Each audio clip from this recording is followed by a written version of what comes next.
नमस्कार दोस्तों, SLC classes में आप सभी साथियों का हार्दिक स्वागत है। बिहार लाइब्रेरियन 2026 के एलईटी एग्जाम की साथियों हम बात करें, जो एलईटी एग्जाम होने वाला है बिहार लाइब्रेरियन के लिए, जो आपकी वैकेंसी आने वाली है साथियों मेनली उसका जो मेंस पेपर होगा। पॉलिटेक्निक कॉलेज में जो वैकेंसी आ चुकी है लाइब्रेरियन के, असिस्टेंट लाइब्रेरियन की हम बात करें, इसके लिए आप सभी के लिए बहुत बेहतरीन जो क्वेश्चन की जो हमने सीरीज स्टार्ट कर रखी है, जैसे हम कह सकते हैं टॉप 2500 क्वेश्चन हम कह सकते हैं। इस कंटेंट का दोस्तों कोई तोड़ नहीं है, बहुत शानदार क्वेश्चन आपको मिलने वाला है। आप सभी के लिए जो है बिहार लाइब्रेरियन का एलईटी एग्जाम होने वाला है मेंस पेपर पॉलिटेक्निक कॉलेज के लिए, एक ही कोर्स है, ठीक है, ऐसा नहीं अलग अलग कोर्स, एक ही कोर्स में कंप्लीट लाइब्रेरी साइंस का आपको सॉल्यूशन मिलने वाला है। ये कंप्लीट लाइब्रेरी साइंस का सॉल्यूशन जो है साथियों बात करूं, जिसमें live classes, recorded classes, e notes, unit wise test, doubt solving class, total study material यहाँ पर आपको मिलने वाला है, ठीक है। तो एप्लीकेशन डाउनलोड कीजिए गूगल प्ले स्टोर से और यहाँ से जाकर आप जो है अपना कोर्स ज्वाइन कर सकते हो।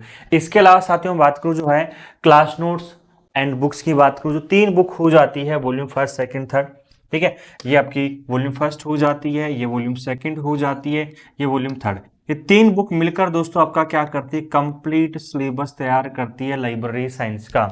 ये आपकी जो है मॉडल पेपर हो जाता है, ये आपकी पीवाई की बुक हो जाती है, प्रीवियस ईयर क्वेश्चन की बुक हो जाती है। इसमें 8888 प्लस क्वेश्चन आपको लाइब्रेरी साइंस का मिलने वाला है। ऐसे करके टोटल बुक्स हो जाती है 6 बुक्स। टोटल कितनी बुक्स हो जाती है, 6 बुक्स हो जाती है, जो कंप्लीट लाइब्रेरी साइंस का आपका सिलेबस तैयार करती है। ओके ना, तो ये बुक्स क्या कर सकते हो आप, 6 बुक्स ऑर्डर कर सकते हो, अलग अलग भी क्या कर सकते हो आप, ऑर्डर कर सकते हो। देखिए आज का पहला क्वेश्चन आपके सामने है। पहला क्वेश्चन है which plagiarism detection software is currently provided by the INFLIBNET. INFLIBNET के द्वारा वर्तमान में कौन सा प्लेरिज्म डिटेक्शन सॉफ्टवेयर जो है उपलब्ध करवाया जाता है। देखो अगर मैं बात करूं ना, इन्फ्लूनेट क्या एक प्रकार से यूनिवर्सिटी लाइब्रेरी नेटवर्क के रूप में काम करता है। इन्फ्लूएंट क्या करता है, यूनिवर्सिटी लाइब्रेरी नेटवर्क के रूप में काम करता है ना, और ये भारत में काम करता है। प्लेरिज्म जो है आपके जो कंटेंट होता है, उस कंटेंट को एक प्रकार से जो कॉपी पेस्ट कहता है, चोरी रोकथाम के लिए हम बात कर चाहती हूँ। इसके लिए इन्फ्लूएंट एक प्रकार से सॉफ्टवेयर प्लेरिज्म के लिए अवेलेबल करवाता है, और उसका नाम क्या है, ड्रिल बिट हो जाता है। क्या नाम है, ड्रिल बिट आपको देखने के लिए मिलता है। इन्फ्लूनेट दोस्तों इसकी स्थापना जो है आपकी 1991 में क्या उसकी स्थापना होती है, और ये किसके अंडर काम करता है, यूजीसी के अंडर काम करता है, यूनिवर्सिटी ग्रांट्स कमीशन के अंतर्गत क्या करता है, काम करता है। क्लियर है नहीं, तो ऑप्शन नंबर क्या हो जाएगा, B option is right answer आपको देखने के लिए मिलेगा। अगला क्वेश्चन देखो, आरडीए स्टैंड्स फॉर, आरडीए किसके लिए उपलब्ध है। देखो आरडीए जिसे मैं कह सकता हूं, आरडीए क्या होता है, पहली चीज तो आरडीए एक प्रकार से बिब्लियोग्राफिक डिस्क्रिप्शन है। आरडीए क्या एक प्रकार से बिब्लियोग्राफिक डिस्क्रिप्शन है, ठीक है। कैटलॉगिंग के रूप में साथ ही उसका यूज करते हैं आरडीए का। इसका पूरा नाम क्या है, पूरा नाम है रिसोर्सेज डिस्क्रिप्शन एंड एक्सेस के रूप में जाना जाता है। रिसोर्सेज डिस्क्रिप्शन एंड एक्सेस के रूप में जाना जाता है। क्लियर है नहीं, इस चीज का आपको ध्यान रखना पड़ेगा, ठीक है। अब देखो आरडीए है क्या, देखो आरडीए से पहले जो है ना एक कैटलॉगिंग स्कीम आती है, और उसका नाम क्या है दोस्तों, उसका नाम है एसीआर सेकंड। आरडीए से पहले कैटलॉगिंग स्कीम आती है, और उसका नाम क्या है, एसीआर सेकंड। एसीआर सेकंड जो आती है 1978 में आती है, 1978 में आती है। इसको रिप्लेस जो किया है एसीआर सेकंड को, वो रिप्लेस किसने किया है, आरडीए ने किया है। एसीआर सेकंड एक फिजिकल फॉर्म में बढ़ावा देती है, भौतिक स्वरूप में क्या करती है, बढ़ावा देती है। अब यहां पर जो है ये जब इसका ACR 3 वर्जन लाया जा रहा था, तो लाइब्रेरी इसको नकार दिया कि भाई अब डिजिटल जमाना आ गया है, पूरा का पूरा डिजिटल युग चल रहा है, आप जो है इसको ACR 3 को जो फिजिकल फॉर्म में लेकर आ रहे हो, ये 2004 की चर्चा है। फिर ACR जो 2 टाइटल है, इसको बंद करने का निर्णय लिया कि हम जो है इसको अब क्या करेंगे, इसको इस टाइटल को स्टॉप करेंगे, है ना। इस टाइटल का क्या किया जाएगा, स्टॉप किया जाएगा, और अब इसकी जगह नया टाइटल लाया जाएगा। किसकी जगह किस टाइटल को स्टॉप किया जाएगा, ACR 2 की जगह, और इसकी जगह क्या लाया जाएगा, आपका न्यू टाइटल लाया जाएगा, नया टाइटल लाया जाएगा। ये आपको ध्यान रखना है। और फिर नया टाइटल जो आता है ना, वो कौन सा आता है, आरडीए आता है। और आरडीए जो आता है ना, ये आता है 2010 में आता है। ध्यान रखना। तो कई बार पूछा जाता है कि आरडीए ने किसको रिप्लेस किया है, AECR-2 के टाइटल को किया है। AECR-2 टाइटल को स्टॉप कब किया, 2005 में, मतलब संशोधन का काम बंद कर दिया जाता है, ठीक है। और आरडीए में जितना भी कंटेंट होता है, जितने भी साथियों जो है कंटेंट है, जो पुस्तकें हो जाती है, बुक्स हो जाती है, उनको हम रिसोर्सेस के नाम से जानते हैं। उन सभी को हम किस नाम से जानते हैं, रिसोर्सेज के नाम से जानते हैं। क्लियर है नहीं? तो आंसर जो करेक्ट होगा यहां पर क्या हो जाएगा, D option is right answer हो जाएगा। 14th में क्या होगा, सॉरी 147 में क्या होगा, D option is right answer हो जाता है। नेक्स्ट क्वेश्चन देखो, the concept of parental cataloguing was introduced by. Parental cataloguing का कंसेप्ट किसने इंट्रोड्यूस करवाया है, तो किसने करवाया, doctor S R. Ranganathan. Doctor S R. Ranganathan ने पेरेंटल कैटलॉगिंग को इंट्रोड्यूस करवाया है। इसी पेरेंटल कैटलॉगिंग को ही हम सेंट्रलाइज्ड कैटलॉगिंग भी कहते हैं, ध्यान रखना। इसे हम क्या कहते हैं, सेंट्रलाइज्ड कैटलॉगिंग भी कहते हैं, ठीक है। या सीआईपी जो है, सीआईपी कैटलॉगिंग पब्लिकेशन को डॉक्टर एस.आर. रंगनाथन ने एक दूसरे नाम के रूप में बताया है, उसका नाम क्या है, पेरेंटल कैटलॉगिंग है अपने आप में। क्लियर है नहीं? इसका अवधारणा जो देने वाले कौन है, डॉक्टर एस.आर. रंगनाथन हो जाएंगे। ऑप्शन नंबर क्या हो जाएगा, A option is right answer हो जाता है। The term library 2.0 was coined bye, बहुत अच्छा क्वेश्चन है। लाइब्रेरी 2.0 शब्द किसके द्वारा खोजा गया है, गढ़ा गया है, इस शब्द का प्रयोग पहली बार किसने किया है, ठीक है। तो लाइब्रेरी 2.0 शब्द है ना, इस शब्द को जो खोजा गया है वो करने खोजने वाले कौन है, मिचेल कैसी हम कह सकते हैं। ऑप्शन नंबर दोस्तों क्या हो जाएगा, A option is right answer हो जाएगा। तो जिन जिन साथियों का ऑप्शन नंबर ए आ रहा है उन सभी साथियों का ए ऑप्शन इज राइट आंसर हो जाएगा। देखो, अगर केवल लाइब्रेरी शब्द की हम बात करें तो जो लाइब्रेरी शब्द है, इस लाइब्रेरी शब्द का प्रयोग 1376 में ऑक्सफोर्ड इंग्लिश डिक्शनरी में पहली बार शब्द का प्रयोग होता। अगर आपसे पूछा जाए फर्स्ट टाइम, पहली बार, है ना, फर्स्ट टाइम लाइब्रेरी शब्द का प्रयोग कब होता है, 1376 में होता है। पहली चीज तो ध्यान रखें, लाइब्रेरी शब्द की उत्पत्ति जो है लैटिन भाषा की, इसका ओरिजिन होता है लैटिन भाषा का, शब्द कौन सा है, लाइबर है ना। और लाइबर हम कह सकते हैं इसका अर्थ होता है पुस्तक, है ना। अब देखो भाई, दूसरा, इसी के बाद में लाइब्रेरी 2.0 आता है। तो लाइब्रेरी 2.0 जो है ना, इस शब्द को जो खोजा गया है, वो गढ़ा गया है, वो किसने खोजा है, मिचेल कैसी ने खोजा है ना। कुछ बेसिक से आपके जो है आपके लिए हो जाते हैं। इसके बाद में आता है एक लाइब्रेरी इकोनॉमी, एक शब्द और आता है, कौन सा शब्द आता है, लाइब्रेरी इकोनॉमी। तो लाइब्रेरी इकोनॉमी शब्द है ना, लाइब्रेरी इकोनॉमी शब्द, ये शब्द जो खोजा ना मेलविल डेवी ने, किसके द्वारा यूज किया गया, मेलविल डेवी के द्वारा यूज किया जाता है। आज के समय में जो शब्द यूज किया जाता है आपके लाइब्रेरीज के लिए, उस शब्द का नाम क्या है, लाइब्रेरी एंड इंफॉर्मेशन साइंस है। उसका नाम क्या, लाइब्रेरी एंड इंफॉर्मेशन साइंस है, जो कि वर्ष 1964 में पिट्सबर्ग यूनिवर्सिटी के द्वारा आप शब्द का यूज किया जाता है। मीन्स लाइब्रेरी शब्द में इकोनॉमिक शब्द हटाया और इसकी जगह कौन सा शब्द जोड़ा गया, इंफॉर्मेशन साइंस। और इंफॉर्मेशन साइंस जो है वर्ष 1964 में पिट्सबर्ग यूनिवर्सिटी के द्वारा इस शब्द का यूज किया जाता है या प्रयोग किया जाता है, ठीक है। अगला क्वेश्चन देखो, साथ के साथ में आपको जो है कोई भी किसी प्रकार का आपको डाउट्स रहता है तो डाउट्स भी आपको यहीं पर क्लियर आपको करके जाना है ना। व्हाट्सएप आप जो सॉरी कमेंट्स बॉक्स है, कमेंट्स बॉक्स में आप मैसेज कर सकते हो, या आपके पास और कोई भी डाउट्स रहता है तो आप डाउट्स के लिए साथियों आपको जो है मैसेज करना होता है 9672948287। इस नंबर पर क्या कर सकते हो, मैसेज कर सकते हो, व्हाट्सएप कर सकते हो, ठीक है। जो भी डाउट्स है डाल दो, सुबह 10 से 6 बजे तक आपका उसी वक्त क्लियर हो जाएगा, बाकी का थोड़ा सा टाइम लगेगा, लेकिन यहाँ पर पूरा करो। मेरे से बात करनी है तो आप सुबह 10 से 6 बजे तक इस पर कॉल करके आप बात कर सकते हो, जो भी जानकारी आपको चाहिए, है ना। या कमेंट्स में अपने जो है डाउट्स है वो डाल सकते हो। जब भी नेक्स्ट इसके बाद नेक्स्ट क्लास होगी तो उस नेक्स्ट क्लास में मैं आपके सारे के सारे डाउट्स भी ले लूंगा, तो ऐसा बिल्कुल भी नहीं सोचना है। और जो नए क्वेश्चंस आपको मिल रहे हैं उन नए क्वेश्चंस को साथ के साथ में आपको लिखते हुए भी चलना है। What is the standard for bibliographic data interpretability की हम बात करें, ग्रंथ सूची डेटा इंटरप्रेटेबिलिटी के लिए मानक क्या है। देखो, बिब्लियोग्राफी डिस्क्रिप्शन हम कह सकते हैं, सीधी सी बात है कि भाई बिब्लियोग्राफिक डिस्क्रिप्शन के लिए, बिब्लियोग्राफिक डिस्क्रिप्शन इसके लिए कौन सा स्टैंडर्ड काम करता है, इसके लिए कौन सा मानक काम करता है? तो मानक है Z3 9.831, ISO 2709, आपके I150 2700, ये ISO CD 28560 आपको देखने के मिलता है। अगर मैं बात करूं साथियों बिब्लियोग्राफी डिस्क्रिप्शन के लिए जो मानक काम करता है वो कौन करता है? ISO 2709 काम करता है। इंटरनेशनल ऑर्गेनाइजेशन फॉर स्टैंडर्डाइजेशन जिसे हम कह सकते हैं, ये बिब्लियोग्राफिक डिस्क्रिप्शन के लिए आपकी ग्रंथ सूची विवरण के लिए अपने आप में काम करता है।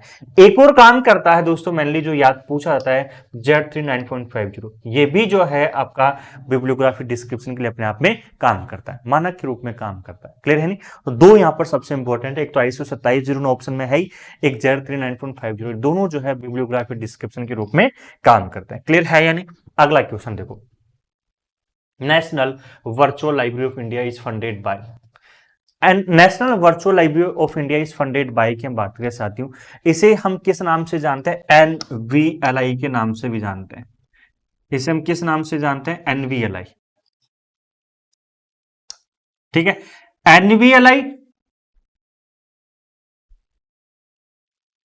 NVLI जिसे हम national virtual library of India जिसे हम कह सकते हैं, ये एक प्रकार से वर्चुअल लाइब्रेरी, क्या है? एक प्रकार से वर्चुअल लाइब्रेरी आपको देखने के लिए मिलती है। इसको 2018 में साथियों इस वेबसाइट को लॉन्च किया जाता है बाय श्रवण कुमार के द्वारा। साथियों बात करूं, है ना, बाय किसके द्वारा? श्रवण कुमार के द्वारा। ठीक है, दूसरा अगर मैं बात करूं, और इसको जो है किसके द्वारा विकसित किया था? मिनिस्ट्री ऑफ कल्चर डिपार्टमेंट के द्वारा, मिनिस्ट्री ऑफ कल्चर डिपार्टमेंट। ठीक है, इसके द्वारा। आंसर क्या हो जाएगा यहाँ पर? आपका ए ऑप्शन राइट आंसर हो जाएगा। वर्चुअल लाइब्रेरी है दीवार, देखो वर्चुअल लाइब्रेरी किसे कहते हैं? विदाउट वॉल ऑफ लाइब्रेरी कह सकते हैं। ऐसे पुस्तकालय जिनमें पाठक को जो है पुस्तकालय तक जाने की आवश्यकता नहीं होती है, नीड नहीं होती है।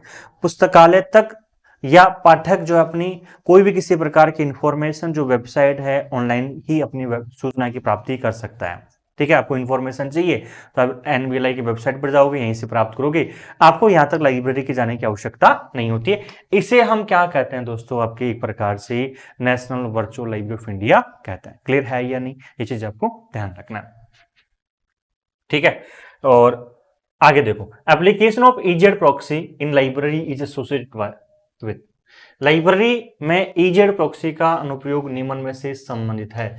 किससे संबंध आपको देखा जा सकता है? EZ प्रॉक्सी है क्या? देखो EZ प्रॉक्सी जो है मेनली जो है OCLC जो हो जाते हैं, ऑनलाइन कंप्यूटर लाइब्रेरी सेंटर, इसके द्वारा साथ ही इसको फंडेड किया जाता है, देख रेख की जाती है ना। OCLC के द्वारा इसको फंडेड किया जाता है। किसको? EZ प्रॉक्सी की हम बात करें। दूसरा EZ प्रॉक्सी जो है एक प्रकार से साथियों जो है remote access to e resources को जो है रिमोट एक्सेस के माध्यम से हम क्या कर सकते हैं? एक्सेस कर सकते हैं। तो यहां पर आंसर क्या हो जाएगा? A option he right answer हो जाएगा। इसको जो है किसके अंडर या किसने विकसित किया है इसको? तो OCLC ने क्या किया? EZ प्रॉक्सी को विकसित किया है। OCLC जो है हम कह सकते हैं वर्ल्ड फर्स्ट लाइब्रेरी नेटवर्क है, ध्यान रखना, वर्ल्ड फर्स्ट लाइब्रेरी नेटवर्क। विश्व का पहला पुस्तकालय नेटवर्क जो है वो कौन सा है? OCLC है। विश्व का सबसे बड़ा पुस्तकालय नेटवर्क की हम बात करें वो कौन सा है? OCLC है। OCLC लगभग हर क्षेत्र में अपने आप में क्या करता है? काम करता है। ये चीज आपको ध्यान रखना है। क्लियर है या नहीं है? ठीक है ना। दूसरा OCLC वर्तमान समय में जो है कहां पर है? ये कहां का यूएसए नेटवर्क है? ये लाइब्रेरी नेटवर्क यूएसए का है। WINOU यूएसए में अपने आप में वर्क करता है। ओके है या नहीं? अगला देखो, in the context of electronic resources counter is associated with, electronic संसाधनों के संदर्भ में काउंटर किससे संबंधित है? इलेक्ट्रॉनिक रिसोर्सेज के संदर्भ में काउंटर किससे संबंध आपको देखने के लिए मिलता है? Trial, access, activation, preservation, usages, statics. तो ये किससे संबंध आपको देखने के लिए मिलता है दोस्तों? यूजेज स्टैटिक्स से संबंध आपको देखने के लिए मिलता है इलेक्ट्रॉनिक रिसोर्सेज के रूप में। ऑप्शन क्या हो जाएगा? C option is right answer हो जाएगा। इसके बाद में आता है साथियों में बात करूं अगला question, books misplaced on the shelf by readers are restore, this work is refers to as, पाठक द्वारा अलमारियों में गलत जगह रखी गई पुस्तकों को पुनर्स्थापित किया जाता है, इस कार्य को कहा जाता है। देखो होता क्या है, होता क्या है, लाइब्रेरी में बहुत सारे पाठक आ रहे हैं, लाइब्रेरी में क्या आ रहे हैं, बहुत सारे पाठक आ रहे हैं, बहुत सारे यूजर्स आ रहे हैं। अब यूजर्स आ रहे हैं, पाठक आ रहे हैं, तो पाठकों को क्या चाहिए साथियों, पुस्तक चाहिए। तो कई बार पाठक क्या करते हैं, एक अलमारी से उठाते हैं दूसरी अलमारी पर रख दिया। कई बार पाठक क्या करते हैं, पुस्तक को जो है दूसरी जगह अलमारियों में कहीं ना कहीं छुपा देते हैं, हम बात करें, ठीक है, क्या करते हैं, छुपा देते हैं। या मुझे कोई पुस्तक चाहिए, अब मैं जो है एक समय पर एक पुस्तक या दो पुस्तक इश्यू करवा सकता हूँ, एक पुस्तक और लगी यार बहुत इंपॉर्टेंट है, पता नहीं बाद में मिलेगी नहीं मिलेगी, कोई दूसरा पाठक इश्यू करवा लिया तो मैंने दूसरी जगह उसको छुपा दिया। या जहां पर पाठक पढ़ रहे हैं साथियों, हम बात करें, पाठक क्या कर रहे हैं, पढ़ रहे हैं, टेबल पर जो है आपका वाचनालय जिसे हम कह सकते हैं रीडिंग रूम, वहीं पर छोड़ दिया। तो पाठक जो है गलत जगह रखे पुस्तकों को, पुनः व्यवस्थापन को हम क्या कहते हैं, सेल्विंग कहते हैं, इसे हम क्या कहते हैं, सेल्विंग। क्लियर है नहीं? तो ऑप्शन नंबर क्या हो जाएगा, A option is right answer. कईयों के मन में आ रहा है स्टॉक वेरिफिकेशन, स्टॉक वेरिफिकेशन का मतलब होता है भंडार सत्यापन। स्टॉक वेरिफिकेशन का मतलब क्या होता है, भंडार सत्यापन। और भंडार सत्यापन क्या होता है भैया, किसे कहते हैं भंडार सत्यापन, पुस्तकालय में समस्त संपत्ति की, समस्त पुस्तकों की जांच करना, वेरिफिकेशन करना, वो होता है, ठीक है। तो वेरिफिकेशन अलग चीज होती है और पुस्तकालय में पुस्तकों को जो व्यवस्थित करना अलग चीज होती है, इसे हम क्या कहते हैं, सेल्विंग कहते हैं। Option number A option is right answer हो जाएगा। अगला देखो, सारे क्वेश्चन क्लियर हो जाएंगे। पुस्तकालय से खोई हुई पुस्तकों का पता निम्नलिखित के माध्यम से पता लगाया जा सकता है। पुस्तकालय में खोई हुई, है ना, books lost from the library.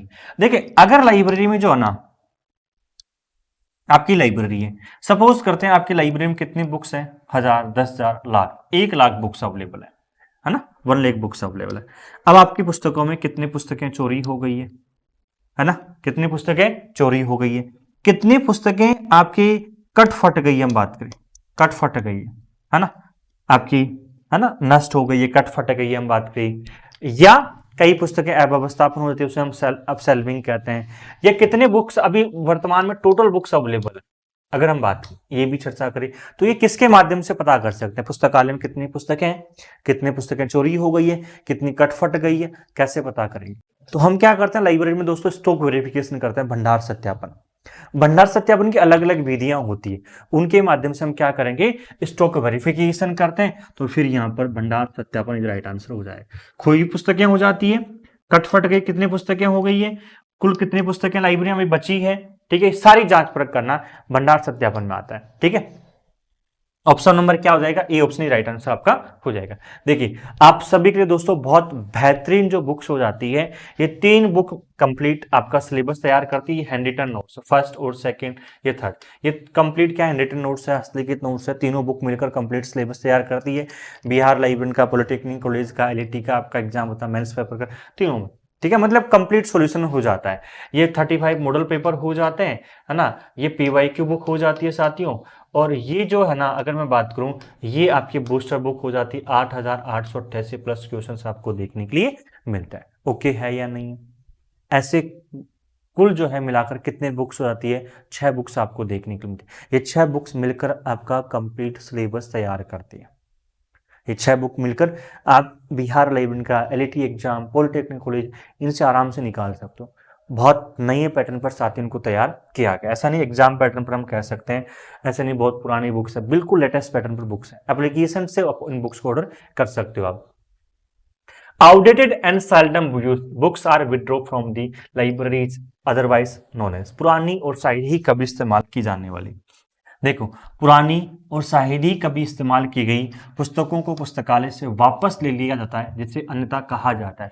वापस लेने का मतलब क्या हो गया, देखो पहली चीज तो लाइब्रेरी में जो बुक्स होती है ना, वो क्या कहां पर होती है, सेल्फ, अलमारी पर व्यवस्थापन होती है, अरेंजमेंट होती है, यहीं पर होती है ना। और अलमारी पर जब व्यवस्थापन होती है तो ये किसके लिए होती है, पाठकों के लिए होती है, जो है यूजर्स जो हो जाते हैं, पाठकों के लिए जो अपने आप में क्या होती है, व्यवस्थापन होती है। क्लियर है या नहीं है।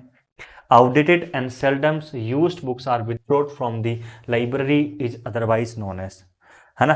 तो पुस्तकालय में जो पुस्तकें जो है अपने आप में जो अरेंजमेंट की जाती है, वो पाठकों के लिए यहाँ पर क्या होती है, व्यवस्थापन होती है।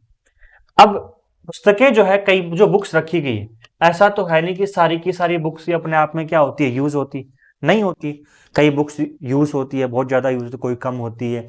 ऐसी पुस्तकें जो अपने आप में शायद बहुत पुरानी पुस्तक हो चुकी है, क्या हो चुकी है, बहुत पुरानी, अब कट फट गई है, ज्यादा ही कट फट गई है, पाठक जो उसमें से 20 पेज फाड़ लिए हैं, अब दोबारा उसको जो हम क्या नहीं करवा सकते, उसका मेंटेनेंस नहीं करवा सकते, पुस्तक को दोबारा रिपेयर नहीं करवा सकते, ठीक है। ऐसी पुस्तकें जिनका यूज ही नहीं हो रहा, पाठक मांग ही नहीं कर रहे, ऐसी पुस्तकों को हम पुस्तकालय से वापस लेते हैं। वापस लिया जाता है मतलब उस अलमारी से पुस्तकों को उठाते हैं और जो पुस्तकों का जो आपके लाइब्रेरी का जो स्टोर रूम होता है, ठीक है, हम बात करें जहां पर पाठक यूज नहीं करेगा, वहां पर स्टोर रूम ले जाकर रख देते हैं हम, ठीक है। उसे हम कहते हैं पुस्तकालय से उन पुस्तकों को बाहर निकालना। इस प्रक्रिया को हम कहते हैं वीडिंग आउट, है ना।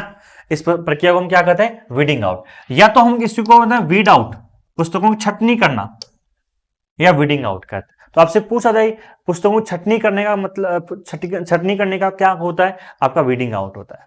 क्लियर है, नहीं समझ में आ गया। जो पुस्तकें अनुपयोगी हो गई है, जो यूजेबल नहीं है, पाठकों द्वारा मांगी नहीं जा रही है, तो पुस्तकें कट फट गई है, जो पुरानी पुस्तकें हो चुकी है, उन पुस्तकों को पुस्तकालय से बाहर निकालेंगे जो प्रक्रिया होती है, उसे दोस्तों हम क्या कहते हैं, वीडिंग आउट कहते हैं। ऑप्शन नंबर क्या हो जाएगा, B option is right answer हो जाएगा। अगला question, the objective of library binding is of the library materials.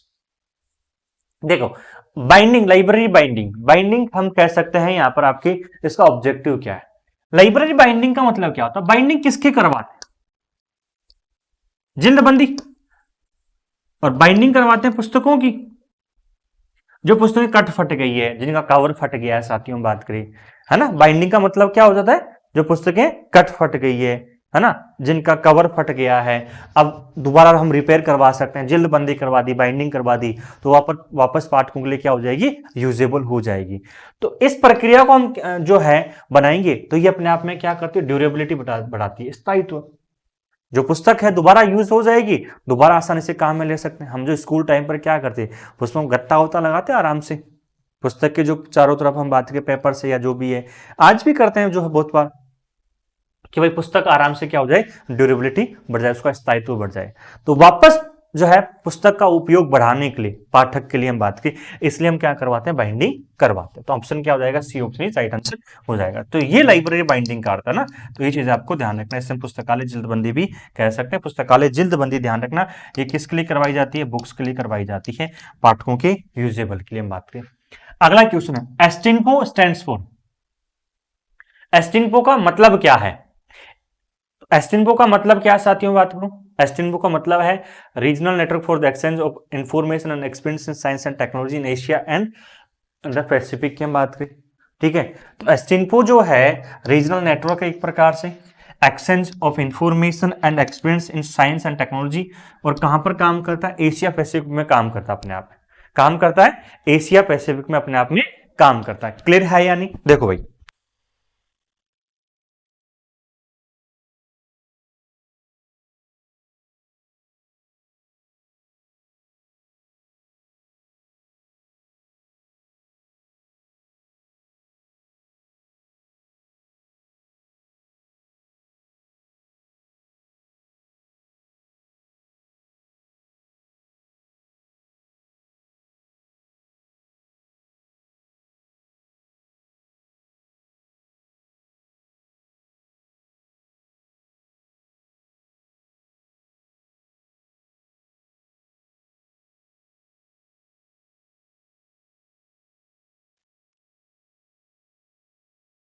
देखो अगला क्वेश्चन क्या है, अगला क्वेश्चन क्या है, are the storage areas for the various types of documents kept in library. पुस्तकालय में रखे जाने वाली विभिन्न प्रकार के दस्तावेजों के भंडारण क्षेत्र है ना। पुस्तकालय में रखे जाने वाले विभिन्न प्रकार के दस्तावेजों के भंडारण क्षेत्र अपने आप में क्या कहलाते हैं। भंडारण क्षेत्र का मतलब क्या है, जो बुक्स है, जो क्या है, बुक्स है, बुक्स कहां पर रखी जाती है दोस्तों, आपकी लाइब्रेरी में रखी जाती है। लाइब्रेरी में कहां पर रखी जाती है, सेल्फ पर रखी जाती है। लाइब्रेरी में कहां पर रखी जाती है, सेल्फ, और सेल्फ में जो रखने की जो प्रक्रिया, उसे हम क्या कहते हैं, स्टैक्स कहते हैं, उसे हम क्या कहते हैं, स्टैक्स कहते हैं। ऑप्शन नंबर क्या हो जाएगा, C option is right answer हो जाएगा। Are the storage areas for the various types of documents kept in a library. पुस्तकालय में रखे जाने वाले विभिन्न प्रकार के दस्तावेजों के भंडारण के क्षेत्र को हम क्या कहते हैं, स्टैक्स कह सकते हैं, सेल्फ हम कह सकते हैं, अलमारियां हम कह सकते हैं। तो आंसर यहां पर क्या हो जाएगा, C option is right answer हो जाएगा। क्लियर है या नहीं। अगला देखो, technical section performs mainly two functions namely classification and. देखो तकनीकी अनुभाग के मुख्य रूप से दो कार्य होते हैं, अर्थात वर्गीकरण, और दूसरा कौन सा होता है, कैटलॉगिंग होता है। देखो लाइब्रेरी में हम जब क्या करते हैं, देखो एक चीज समझो इधर, लाइब्रेरी जो है, पुस्तकालय की मैं बात करूं, पुस्तकालय में जब बुक्स का हम क्या करते हैं, एक्विजिशन करते हैं। पुस्तकालय में हम क्या करते हैं, बुक्स का एक्विजिशन करते हैं। एक्विजिशन का मतलब क्या होता है, अधिग्रहण करना होता है। जब पुस्तकालय में नई पुस्तकें हम परचेज करते हैं, तो परचेज जब हम करेंगे तो पुस्तकालय पुस्तकों एक्विजिशन करेंगे, फिर उनका एक्सेसिंग वर्क करेंगे, परिग्रहण कार्य करेंगे, मतलब उनको रजिस्टर मेंटेन किया जाएगा। रजिस्टर मेंटेन करने के बाद उन पुस्तकों का सबसे इंपॉर्टेंट जो काम होता है वो होता है दोस्तों टेक्निकल सेक्शन होता है। सबसे इंपॉर्टेंट क्या काम होता है, टेक्निकल सेक्शन होता है, जिसे हम क्या कहते हैं, तकनीकी अनुभाग कहते हैं। तकनीकी अनुभाग जो है यही पुस्तकालय की मेन की रीढ़ की हड्डी होती है कि लाइब्रेरी में पाठक जो है उस पुस्तक तक कैसे पहुंचेगा, उस पुस्तक का कैसे उपयोग बढ़ा सकते हैं, मेन की पॉइंट्स कौन कौन से यूज कर सकते हैं। और इस टेक्निकल सेक्शन के दो कार्य होते हैं, एक तो दोस्तों क्लासिफिकेशन होता है, और दूसरा जो होता है उसे हम क्या कहते हैं, कैटलॉगिंग कहते हैं। ऐसे करके इसके दो कार्य होते हैं। क्लियर है नहीं? अगर आपसे पूछा जाए टेक्निकल सेक्शन में पहला कौन सा कार्य करते हैं, तो पहला कार्य जो हम क्लासिफिकेशन का करते हैं, और दूसरा कार्य कौन सा करते हैं, दूसरा कार्य करते हैं कैटलॉगिंग। मींस पहले क्लासिफिकेशन किया जाएगा, देन इसके बाद कैटलॉगिंग किया जाएगा। क्लासिफिकेशन स्कीम लाइब्रेरी पर डिपेंड करती है कौन सी अपनानी है, कैटलॉगिंग कौन सी अपनानी है, ये देखा जा सकता है। तो यहां पर आंसर क्या होगा, C option is right answer हो जाएगा। ऑप्शन नंबर क्या होगा, C option is right answer हो जाएगा। क्लियर है या नहीं? ठीक है, अगला क्वेश्चन देखो। The fourth edition of colon classification was published in the year. Colon वर्गीकरण का चौथा संस्करण किस वर्ष में प्रकाशित हुआ है? कॉलन वर्गीकरण भारत की प्रथम वर्गीकरण पद्धति, India first classification scheme colon classification है। Doctor S R. रंगनाथन के द्वारा इसको तैयार किया जाता है। देखो चौथा संस्करण तो कब आता है, 1952 में आता है। अब देखो भैया आंसर क्या हो जाएगा, सी ऑप्शन ही राइट आंसर हो जाएगा। कॉलन क्लासिफिकेशन जिसे हम द्विबिंदु वर्गीकरण पद्धति कहते हैं, जिसे हम क्या कहते हैं, द्विबिंदु वर्गीकरण पद्धति हम कहते हैं। क्लियर है या नहीं? ठीक है, कॉलन क्लासिफिकेशन के टोटल एडिशन याद रखना। अगर आपसे पूछा जाए टोटल एडिशन कितने आते हैं, तो टोटल एडिशन कितने आते हैं, 7 एडिशन आपको देखने के लिए मिलता है। कितने आते हैं, 7 एडिशन। पहला एडिशन दोस्तों कब आता है, 1933 में आता है। दूसरा कब आता है, 1939 में आता है। तीसरा कब आता है, 1950 में आता है। चौथा कब आता है, 1952 में आता है। यही तो पूछा जा रहा है कि चौथा एडिशन कब आता है, 1952 में। पांचवा एडिशन कब आता है, 1957। छठा कब आता है, 1960 में आता है।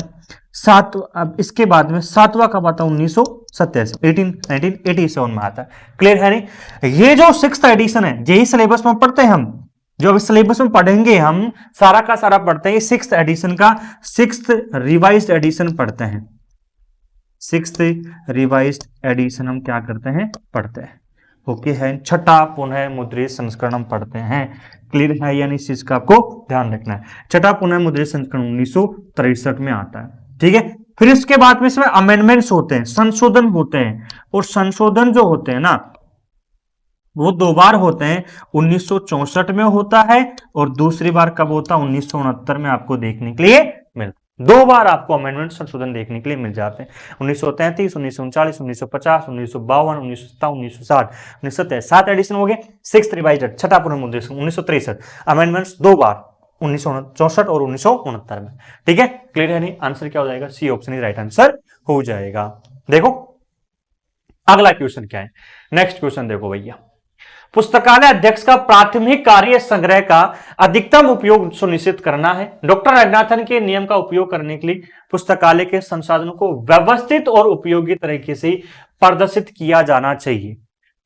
देखो क्वेश्चन जो है, पुस्तकालय अध्यक्ष का प्राथमिक कार्य संग्रह का अधिकतम उपयोग सुनिश्चित करने के लिए। ठीक है, डॉक्टर रंगनाथन के नियम। ऑप्शन देखोगे तो यहां पर देख रखा है आपका फाइलोज ऑफ लाइब्रेरी साइंस, पुस्तकालय विज्ञान के 5 सूत्र। पुस्तकालय विज्ञान के 5 सूत्र की हम बात करें, पहला सूत्र कहता है पुस्तकें उपयोग के लिए। ठीक है, दूसरा कहता है पाठक को, प्रत्येक पाठक को उसकी पुस्तक मिले। तीसरा कहता है प्रत्येक पुस्तक को उसका पाठक मिले। चौथा कहता है पाठक का समय बचाओ। पांचवा कहता है पुस्तकालय एक वर्धनशील संस्था आपको देखने के लिए मिल जाती है। अब देखो भाई यहां पर जो है every reader his book and are for use, प्रत्येक पाठक की अपनी पुस्तक और पुस्तकें उपयोग के लिए कह रहा है। अब इसमें समझो पुस्तकालय अध्यक्ष का प्राथमिक कार्य संग्रह का अधिकतम उपयोग, जो संग्रह मतलब पुस्तकालय में जो पुस्तकें उनका अधिकतम उपयोग करना। अधिकतम उपयोग कब हो पाएगा? दूसरा कह रहा है पुस्तकालय के संसाधनों को व्यवस्थित और उपयोगी तरीके से, तो अधिकतम उपयोग और व्यवस्थित तरीके से उपयोगी बनाने के लिए हम दो ही सिद्धांत का यूज कर सकते हैं। प्रत्येक पाठक को उसकी पुस्तक मिले, प्रत्येक पुस्तक को उसका पाठक मिले, तभी जो अधिकतम उपयोग हो पाएगा। भाई जब पाठक आएगा तभी तो। दो सूत्र कह रहा है, प्रत्येक पुस्तक उसका पाठक मिले, पाठक का समझ आती है ना, प्रत्येक पाठक की अपनी पुस्तक है और प्रत्येक पुस्तक का उसका पाठक। लो भैया, ऑप्शन नंबर क्या हो जाएगा? सी। प्रत्येक पाठक की अपनी पुस्तक है मतलब प्रत्येक पाठक को इसकी पुस्तक मिले और प्रत्येक पुस्तक का उसका पाठक है, दो चीज आपको देखने के लिए मिलती है। क्लियर है या नहीं? ऑप्शन नंबर क्या हो जाएगा? C option is right answer आपका हो जाता है। ठीक है, देखो अगला क्वेश्चन जो है क्या है,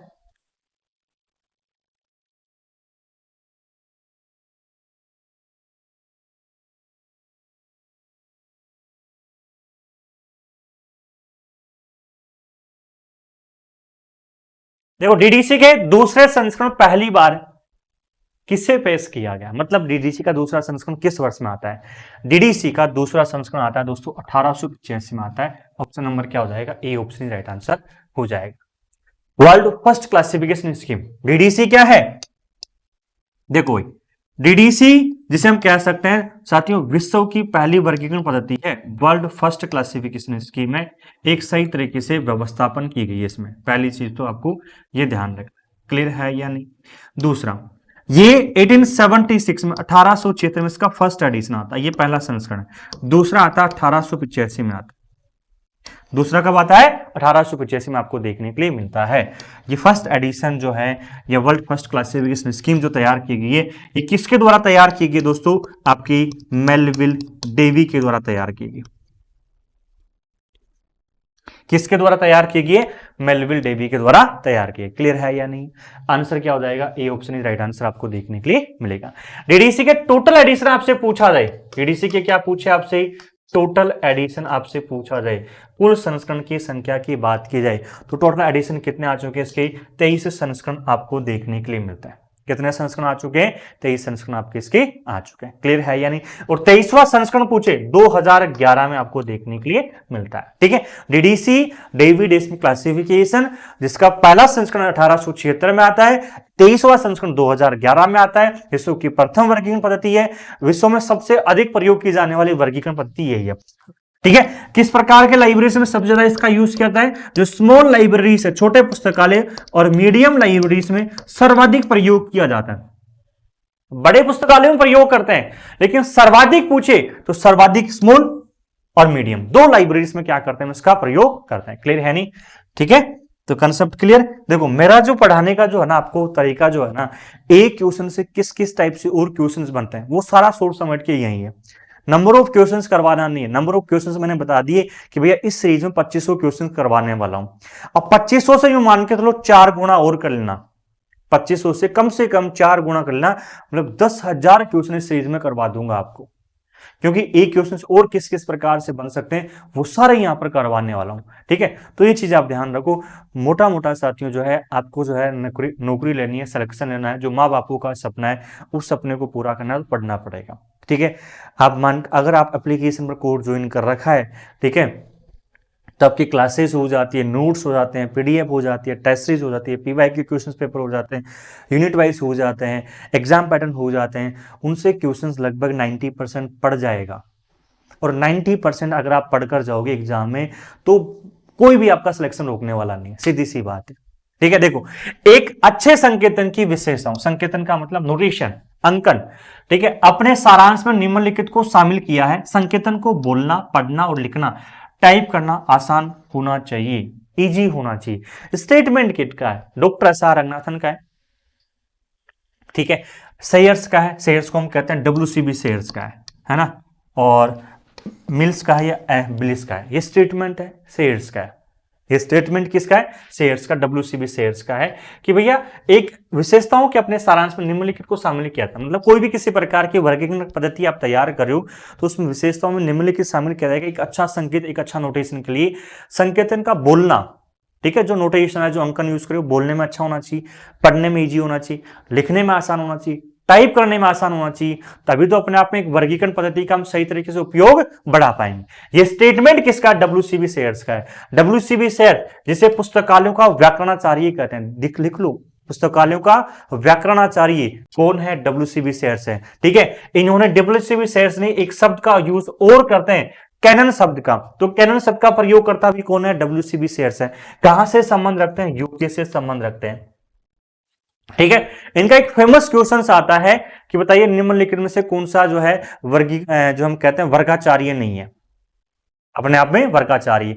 वर्गाचार्य का मतलब जो व्यक्ति वर्गीकरण पद्धति को तैयार नहीं किया, तो इनकी कोई भी किसी प्रकार की वर्गीकरण पद्धति नहीं आती है, लेकिन फिर भी अपने आप में पुस्तकालय में बहुत बड़ा महत्व रखते हैं। तो बार बार ये क्वेश्चन आता है, इन्होंने कोई वर्गीकरण पद्धति तैयार नहीं की। ठीक है, कैनन शब्द का प्रयोग करने वाले यही है, पुस्तकालयों की आपके वर्गीकरण की व्याकरण देने वाले, क्लासिफिकेशन की जो ग्रामर देने वाले जो है तैयार करने वाले, वो डब्ल्यूसीबी शेयर्स है। ओके, है ना। देखो अगला क्वेश्चन, मैच दी फॉलोइंग, निम्नलिखित का मिलान करें। निम्नलिखित का मिलान करोगे तो है क्या? ये पीएमईएसटी। और पीएमईएसटी की मैं बात करूं दोस्तों, है क्या? पीएमईएसटी क्या होती है? तो पीएमईएसटी है 5 फंडामेंटल कैटेगरी। देखो पीएमईएसटी की मैं बात करूं, 5 फंडामेंटल कैटेगरीज आपको देखने को मिलती है, 5 मूलभूत श्रेणियां हो जाती है। इसे हम क्या कहते हैं? 5 मूलभूत श्रेणियां कहते हैं। क्लियर है या नहीं? और ये पीएमएसटी किसमें यूज की गई है? डबल से, कोलन क्लासिफिकेशन में। कोलन क्लासिफिकेशन जो है कंप्लीटली जो आधारित है, कोलन क्लासिफिकेशन पूरा का पूरा वो आपके आधारित है इसी पीएमएसटी 5 फंडामेंटल कैटेगरीज पर आधारित है। Colon classification doctor S R Ranganathan तैयार करते हैं, टोटल एडिशन सिखाते हैं, 7 आते हैं। भारत की पहली वर्गीकरण पद्धति से हम कह सकते हैं भैया। ठीक है, पीएमएसटी में देखो, पी का मतलब दोस्तों क्या होता है ना? पी का मतलब होता है पर्सनैलिटी होता है। पी का मतलब क्या होता है? पर्सनैलिटी होता है। एम का मतलब क्या होता है? मैटर आपको देखने के लिए मिलता है। ई का मतलब क्या होता है? एनर्जी होता है। एस का मतलब क्या होता है? स्पेस होता है। और टी का मतलब क्या होता है? टाइम होता है ना। पर्सनैलिटी का योजक चिन्ह क्या? कोमा। 5 नंबर किस में आ रहा है? इसी में आ रहा है। लो भैया, पर्सनैलिटी का योजक चिन्ह क्या? कोमा। मैटर का योजक चिन्ह क्या? सेमीकोलन। ठीक है, एनर्जी का योजक चिन्ह क्या? कोलन। ठीक है, स्पेस का योजक चिन्ह क्या? डॉट। ठीक है, और टाइम का योजन क्या? सिंगल इनवर्टेड कोमा आपको देखने के लिए मिलता है। लो भैया, ओके। इन 5 मूलभूत श्रेणियों का प्रयोग करने के लिए साथियों योजक चिन्ह दिए गए अलग अलग। इन 5 मूलभूत श्रेणियों का प्रयोग करने के लिए क्या दिए गए? अलग अलग योजक चिन्ह दिए गए, जिसे हम कहते हैं पीएमएसटी कह सकते हैं। और पीएमएसटी पर आधारित है पूरी की पूरी कोलन क्लासिफिकेशन आपको मिलती है। नेक्स्ट क्वेश्चन देखो, अगला क्वेश्चन क्या होने वाला है ना। Doctor Ranganathan conceptions of the general structure of recorded has been elaborately expounded in his prolegomena to library classification. Doctor Ranganathan की रिकॉर्ड की सामग्री सामान्यतः संरचना की अवधारणा के उनकी प्रोलेगमेंट टू लाइब्रेरी क्लासिफिकेशन में विस्तार से समझाया गया है। क्या समझाया गया है? नॉलेज और इंफॉर्मेशन, ज्ञान और सूचना को अधिकतम समझाया गया है। ये ज्ञान और सूचना जो है ये समझाया गया प्रोलेगमेंट टू लाइब्रेरी क्लासिफिकेशन। ये पुस्तक दोस्तों किसके द्वारा लिखी जाती है? डॉक्टर एस आर रंगनाथन जो है इनके द्वारा इस पुस्तक का निर्माण किया जाता है। इसके टोटल एडिशन 3 आते हैं साथियों, प्रोलेगमेंट टू लाइब्रेरी क्लासिफिकेशन के वर्ष 1937 में, 1957 में, और तीसरा आता है 1967 में आपको देखने के लिए मिलता है। तो आपसे पूछा जाए कि prolegomena to library classification total edition 3, ठीक है, क्या समझाया गया? ज्ञान और सूचना के बारे में समझाया गया। ऑप्शन नंबर क्या हो जाएगा? A option is right answer हो जाता। अगला देखो, the key elements of communication process are message receiver, feedback and noise. संचार प्रक्रिया के मुख्य तत्व संदेश, रिसीवर, फीडबैक और शोर के में अपने आप में है। System, A desired, a source, A decode, है ना। तो आंसर क्या होने वाला है साथियों? हम कह सकते हैं एक सोर्स। संदेश, रिसीवर, फीडबैक अपने आप में क्या है? एक प्रकार से शोर के रूप में, एक सोर्स के रूप में जाने जाते हैं, अपने आप में है। ठीक है, अगला क्वेश्चन देखो, क्वेश्चन क्या है ना। क्वेश्चन जो है एक संचार प्रक्रिया, हम कह सकते हैं कम्युनिकेशन प्रोसेस, जो किसी उद्देश्य या लक्ष्य को पूरा करने के लिए समान रुचि वाले लोगों के समूह को एक साथ लाती है। उस प्रोसेस को हम क्या कहते हैं दोस्तों? उसे हम मीटिंग के नाम से जानते हैं। भाई कम्युनिकेशन प्रोसेस है, एक विचार वाले व्यक्ति हैं, एक किसी उद्देश्य या लक्ष्य को पूरा करने वाले समान रुचि वाले लोग एक समूह के साथ लाते हैं, उसे हम दोस्तों क्या कहते हैं? उसे मीटिंग के नाम से जानते हैं। उसे किस नाम से जानते हैं? मीटिंग के नाम से जानते हैं। अगला क्वेश्चन देखो, है ना, which one is not related to basic resources of management, इनमें से कौन सा प्रबंधन के मूल संसाधन से संबंधित नहीं है? Which one is not related to basic resource of management, इनमें से कौन सा प्रबंधन के मूल संसाधन से संबंध अपने आप में नहीं है? कौन सा नहीं है अपने आप में साथियों? बात करें, मैन होते हैं, मशीन्स, मटेरियल्स, मॉड्यूल्स अपने आप में नहीं है। भाई प्रबंधन की हम बात करें, मूल संसाधन मैंस है ना, आदमी हम बात करें, पुरुष की हम बात करें, ठीक है, मशीन रहेगी, मटेरियल्स रहेगा, मॉड्यूल्स नहीं रहेगा। ऑप्शन नंबर क्या हो जाएगा इसमें? D option is right answer हो जाएगा। PRECIS was developed by Derek Austin for use in the, PRECIS एक प्रकार से है क्या? पहली चीज तो प्रेसिस एक प्रकार से इंडेक्सिंग सिस्टम है, अनुक्रमण हम कह सकते हैं, अनुक्रमणीकरण प्रणाली हम कह सकते हैं, इंडेक्सिंग सिस्टम आपको देखने के लिए मिलती है। तो यह है इंडेक्सिंग सिस्टम, है ना, ओके है या नहीं? प्रेसिस जो है बाय किसके द्वारा? डेरिक ऑस्टिन के द्वारा, पहली चीज तो ये ध्यान रखना है ना। यूके में इसको तैयार किया जाता है, और किसके लिए? बीएनबी। बीएनबी का मतलब क्या हो जाता है दोस्तों? British national bibliography. अब इसको तैयार क्यों किया गया? देखो, ब्रिटिश नेशनल बिब्लियोग्राफी में हम बात करें, इंडेक्सिंग सिस्टम के रूप में जो यूज की जाती है, इसको तैयार किया गया मेनली वो आपके बीएनबी के लिए तैयार किया गया, एक प्रकार से ग्रंथ सूची। बीएनबी में इससे पहले, प्रेसिस से पहले यूज हो रहा था पॉप्सी। किसका यूज हो रहा था? पॉप्सी का यूज हो रहा था। गणेश भट्टाचार्य वाली यही है, नई टाइटल के रूप में श्रृंखला प्रक्रिया चयन प्रोसीजर का नया टाइटल आता है पॉप्सी, ये वही है, ओके है नहीं? यहां पर आपको देखने के लिए मिलती है। अब पॉप्सी सही तरीके से ढंग से काम नहीं कर पा रही है, जो यहाँ पर बीएनबी के अंदर हम बात करें, यूके की जो है एक प्रकार से बिब्लियोग्राफी है, सही तरीके से व्यवस्था पर नहीं आ रही है। तो डेरिक ऑस्टिन ने आपकी एक इंडेक्सिंग प्रणाली तैयार की, और इसके बाद में पॉप्सी को उठाकर जो है इंडेक्सिंग बीएनबी में यूज कर रहे हैं, हम आपके प्रेसिस को यूज करें। बीएनबी 1950 में, 1950 में पहली बार आती है ना, 1900 बीएनबी का फर्स्ट एडिशन हम बात करें, बीएनबी को स्टार्ट कब किया जाता है एक प्रकार से बिब्लियोग्राफी के रूप में? 1950। ये चीज भी आपको ध्यान रखना है। यूके की नेशनल बिब्लियोग्राफी हम कह सकते हैं, यूके कह सकते हैं, ब्रिटेन कह सकते हैं, इंग्लैंड की यहाँ पर क्या है एक प्रकार से नेशनल बिब्लियोग्राफी आपकी देखी जा सकती है।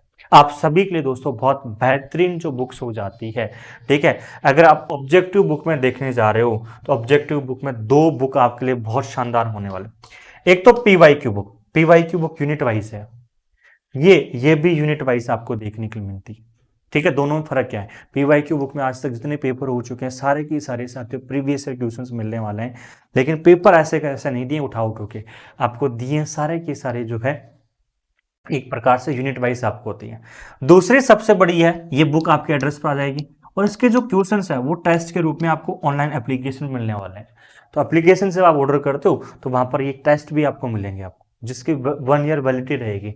इसमें 8,888 क्वेश्चंस आपको मिलने हैं साथियों, सारे के सारे नए क्वेश्चंस आपको मिलने वाले हैं। ये बुक आपके एड्रेस पर भी आएगी, और ये इस बुक में जितने भी क्वेश्चंस है वो एक टेस्ट के फॉर्मेट में भी आपको मिल जाएंगे, यूनिट वाइज आपको मिलने वाले हैं। तो दोनों बुक बहुत बेहतरीन होने वाली है। इस बुक में पीवाई की क्वेश्चंस अपने आप में नहीं है, सारे के सारे नए क्वेश्चन जो बन सकते हैं वो आपको यहाँ पर देखने के लिए मिल जाते हैं भैया।